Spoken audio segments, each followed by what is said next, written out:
Whether you are influencing an individual, a team, or an entire population, how important is emotion? Years ago, the police service decided to enforce the seatbelt law. Before that, many people didn't wear their seatbelt. But what the police did is that they started charging $1,000 if you were caught without your seatbelt. Eventually, many people started wearing a seatbelt, if not the whole population. Now, at first, it was a little uncomfortable to keep putting on a seatbelt every time I jumped in my car. But today, as soon as I get into my car, the first thing I do is I put on my seatbelt because it has now become a habit.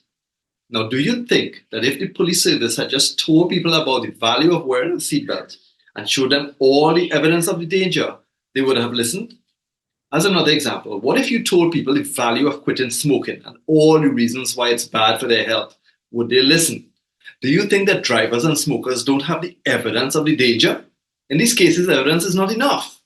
Now, don't get me wrong, I'm not saying that evidence is not important. But if you were about to swim at a beach and found out that there were 10 shark attacks last week, would you do it?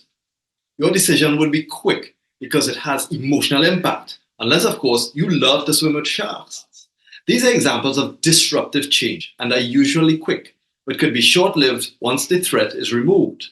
A subtle example of evidence that drives emotional impact up is social proof. Amazon works like this. Many of us look for reviews before we buy. So when evidence drives emotion up, your commitment to act will be faster. Outside of evidence, we have seen how fear with enforcement of the seatbelt law changed the behavior of most of our population. Let's look at a couple other things that could add emotional impact to your ability to influence. This is an example from To Sell is Human by Daniel Pink. Which sign do you think has more power? That's right. Here are some other examples that drive emotions. Giving positive feedback.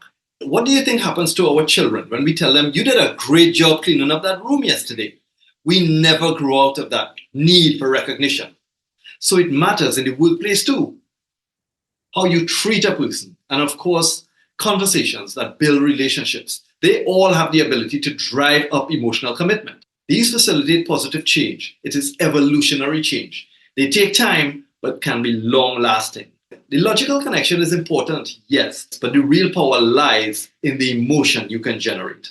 So whether you are communicating face-to-face, sending an email, doing a presentation, or simply addressing your team, what actions could you take to drive the emotional impact up? Please leave a comment below and let me know.